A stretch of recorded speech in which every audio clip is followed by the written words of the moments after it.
Sentry mode activated. Target acquired. Hey there hunters, and welcome back to the Gunners Guild. I have a lot of stuff I need to crank out for Remnant, so bear with me please. I'm going to be doing another spotlight here where I focus around one sort of interaction for builds, just for consistency's sake. Today is going to revolve around mod power setups, and more specifically the Labyrinth armor, because basically if you're going to go mod power, that's going to be your choice. Cultist armor is designated as support now since it doesn't give mod generation, which is fine since we got an insane amount of generation now with Burden of the Follower and Spirit Stone. Now, as I try to explain some of these interactions, I'll be just showing some of the relevant builds as best I can because I have a lot of mod builds. So feel free to just listen, or you can actually pay attention to the videos and kind of see the setups too. But anyway, we have a lot to talk about with very little actually to say, so let's get into this. Okay, so where do I actually start? Okay, first I need to do another disclaimer because people are relentless. Now, due to the insane amount of items and balance has gone into this, basically everything is apocalypse viable. You can certainly min-max on bosses if you really want to try hard, but this really isn't the video for that since I would have to go over every single boss, but for the most part, all these builds will hold up just fine on apocalypse bossing. Also, I'll probably overlap some builds in videos going forward since they fit multiple themes, but I still think it's easier just to find it this way anyway, sorry.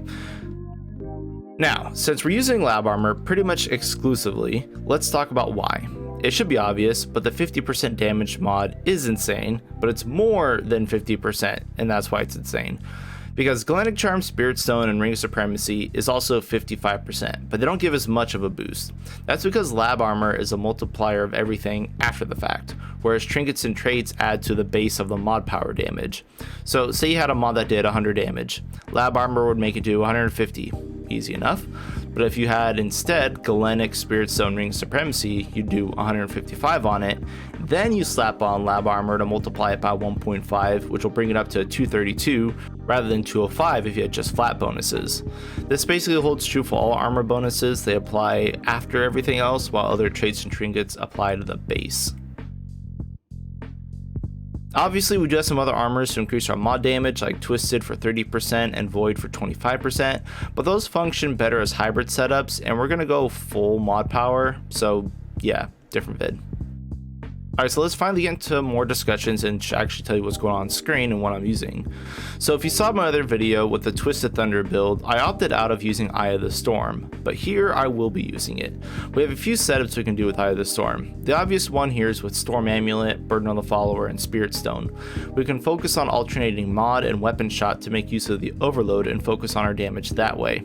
This leaves your primary open, which you can use Hive Cannon for to apply corrosion, which will increase our overload damage, or you can use the corrosion mod on any other primary weapon. Also, the other obvious pair here is with Curse of the Jungle God, so you can have another way to apply overload, and then that way you would have to actually run corrosion with like flail or something like that, which isn't very optimal because I absolutely hate the flail, but you could do it.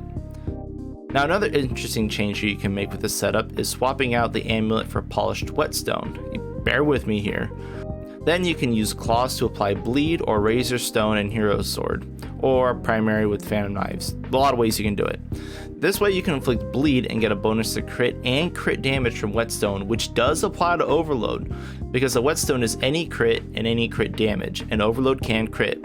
So you can get some seriously fat overload hits, like around 3k plus range. This also lets you get in bleed dot for some extra damage as well. However, applying corrosion here is going to be significantly more limited unless you just run claws and can melee the boss that way, then use Hive Cannon on corrosion aura. So yeah, there's a bit you can do to focus on Eye of the Storm and its overload. The good thing here is that the mod requires very little power to use, and you can almost indefinitely alternate between primary and mod shots to keep the booms booming. Now let's take this opportunity to move over to the whetstone and bleed with other mod setups. Here I'm going to be using Defiler as my main source of damage, then using claws to apply bleed, and my secondary, which is just shotgun for whatever reason, to use corrosion aura. I can swap the claws for the butcher's flail to apply corrosion and then use like Devastator or Phantom Knives, and that works, but I don't want to use butcher's flail 3 times to put on corrosion and then accidentally miss an application and drop the status and have to do it again. Just whatever. Claw just uses 1 hit to apply 1 bleed, that's all I need. Anyway, the Firely here with the bonus crit and crit damage from Whetstone can get really nasty. Its mod holds 3 charges, and each one of the little bouncy balls can hit over 600 plus on a crit, and of which there are 6. So that's 3,600 damage, assuming all crits. Probably not. You're probably be doing about 2,500 damage a shot, but still 2,500 damage a shot. And this mod also generates insanely fast, so you can just spam this thing really fast. Defiler is another weapon that's pretty underrated because the primary fire feels pretty bad, but I was actually really happy I could abuse it this way. Now, secondary weapon is basically here just for corrosion, and like I said, I like the shotgun, so I'm gonna go with that. Probably should have used coach gun, love that thing, but anything flies here.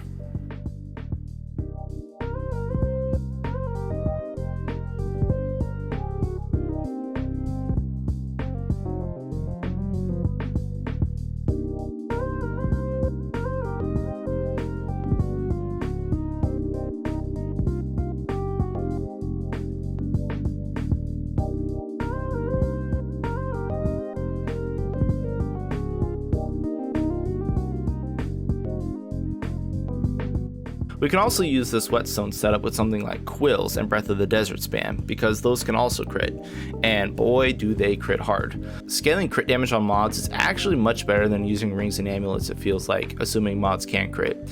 You can min-max this route by using Flail to apply corrosion and bleed at the same time with Razor Stone, but honestly, like I said, I hate the Flail, and I don't want to melee a boss 3 times to put on corrosion and then keep following up with it.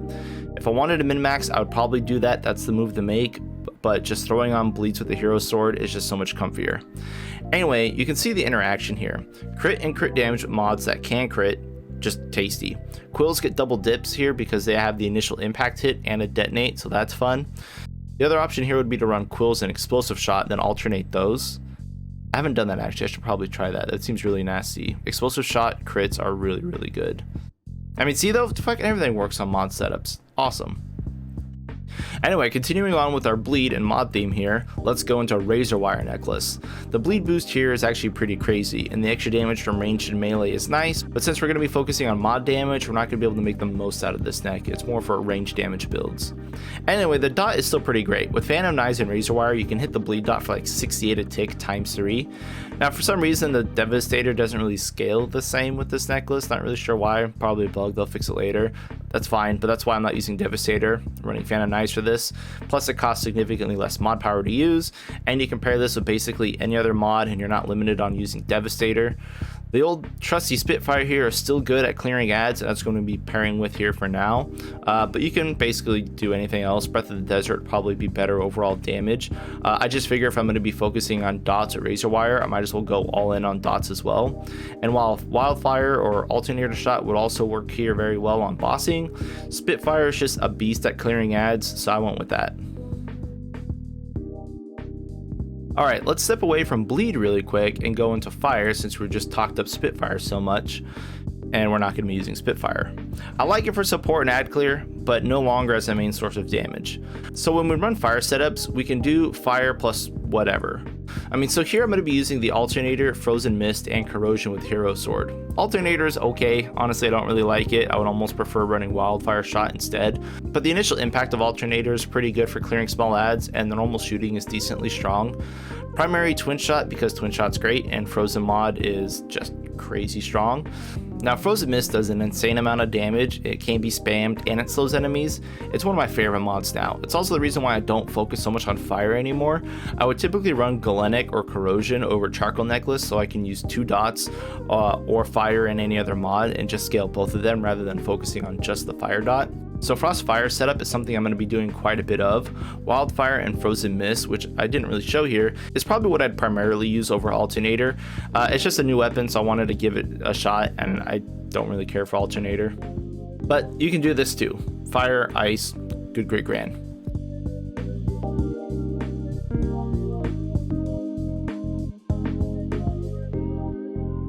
Now, if I'm going to be using Charcoal Necklace, I have to use my favorite gun, the Coach Gun. Why? Because Hot Shot. So the way this interacts is actually really cool. So Hot Shot gives a 15% bonus damage to the weapon on its own, But also, since the hotshot's going to be changing it to fire damage, Charcoal's necklace is also going to be giving it 15% more damage. So hotshot gives a fat amount of damage to your gun whenever it's on top of scaling the burn very well with Charcoal necklace. So I can use it for a main source of damage and get a free fat dot on the side. The primary I'm going to be using here is Hive Cannon, since I can't apply corrosion with Hero Sword since I'm going to be using my amulet anyway. I'm also going to be using Ring of Supremacy here, which I don't really do a whole lot more of it anymore since utility rings are kind of insane right now. But since I'm using both mod and range damage with Coach Gun, it gets to double dip a little bit, so I'm going to be using it. Still going to be using Burden of the Follower so I can keep up Hot Shot pretty much indefinitely, but you can easily swap this out for Spirit Stone, which will probably be a little bit better DPS since you don't have the fire rate penalty, so feel free to go that route too. Also, Coach Gun is just my favorite gun. If I can ever squeeze this in, I'm gonna do it. You don't have to use Coach Gun with this. You can use anything with Hot Shot because the damage from Charcoal Necklace and Hot Shot will make anything great. Ricochet Rifle, also amazing. Sniper Rifle, just fucking whatever. Use whatever you want. But just Charcoal Necklace, Hot Shot, great combo.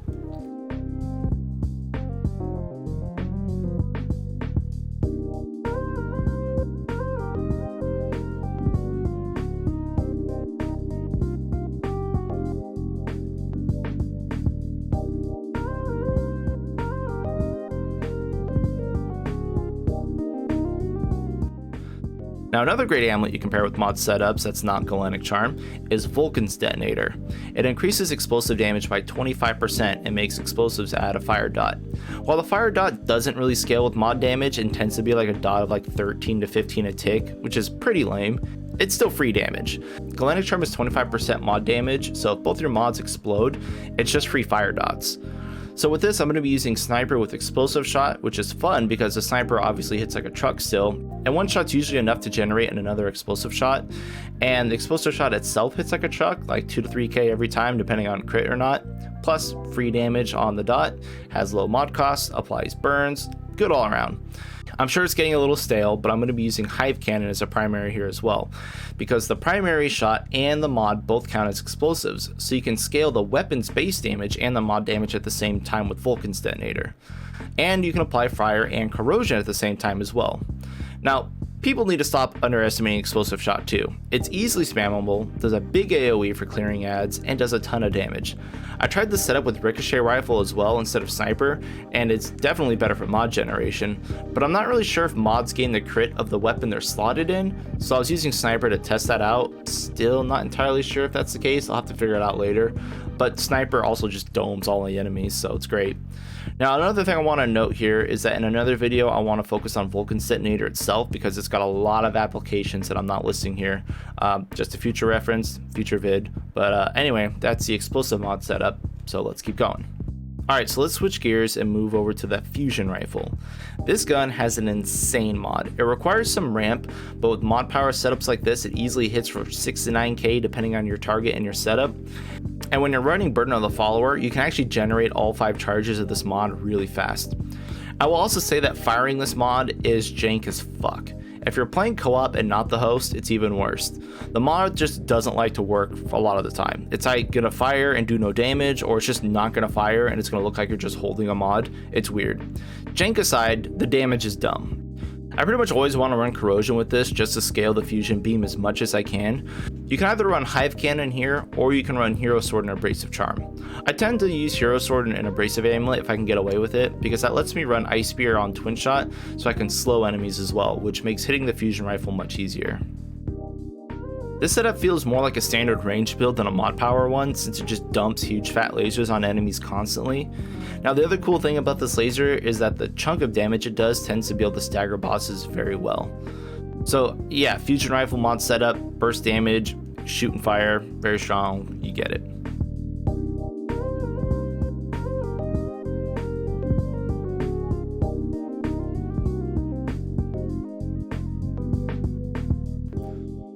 Alright, getting back into more traditional mod builds, let's go to the mod spam build really fast. I covered this in my previous video about the Hero Sword, but I just want to reiterate here. Mod spam with ricochet rifle and twin shot is insane. Probably some of the most damage you can do with a mod power setup. You do need to swap a lot to keep quills active and breath of the desert spammable, so it is a bit more complicated to use compared to other mod setups. I don't really want to go into it too much since it was in my hero sword video, but yeah, it's nice. I'm using Provisioner's Ring here because it's my secret ace in the hole. Since you can generate ammo while both your weapons are stowed as you use mods, that does count, so you don't have to reload all that often. It's great. And finally, I got one last weird build for you all. One that I honestly don't think anyone would really look at. Spore Bloom on mod power setups. Trust me, it's gross. Not only does the dot scale really hard, getting 100 to 125 a tick depending on the enemy's resistances, but also the slow is insane. Everyone knows that, the slow is crazy. And even without ranged investment, it hits hard. It can still one-tap most normal enemies even on Apocalypse. Now to pair with this, I'm using Frozen Mist again because I fucking love it, and the slow stack. Yeah, no joke, the slow stack. You basically stop elite enemies in their tracks if you throw down both clouds. The Frozen Mist also hurts a lot. It's another, 100 plus damage a tick if they're corroded. I'm going to be using Abrasive Amulet and Hero Sword for the corrosion on most bosses, but in this particular fight on Cessnia on phase 1, I swapped the Hive Cannon to deal with the bugs, plus, it still hurts and it applies corrosion, so Galactic Charm it is. Then I swapped out to Sawed Off with Frozen Mist for phase 2. Slowed Cessnia is a bit more difficult in my opinion. I'm used to her timings when she's normal, so having all her attacks takes so much longer, it's throwing me off. But yeah, I wanted to show you this one because I don't think anyone realizes that Spore Bloom on mod setups is actually a really good choice.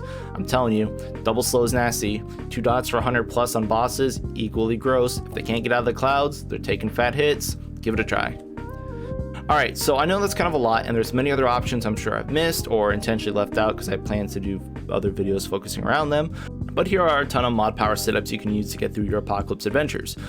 Mod power builds have been amazing since the Swamps of Courses update because lab armor is just dumb, and while not the best DPS compared to something like Warlord armor with Repulsor, Shotgun Swap, and Devastator, it's still solid and holds its own. I didn't really use Devastator in these builds. While it is a staple on previous mod setups, I find Phantom Knives easier to run with since I'm not locked into running Devastator, which is good. But for mod power setups, it does limit our options, so yeah, I'm kind of opted out of that this time around. Other than that though, that's all for me, so thank you all for watching and good luck out there, hunters.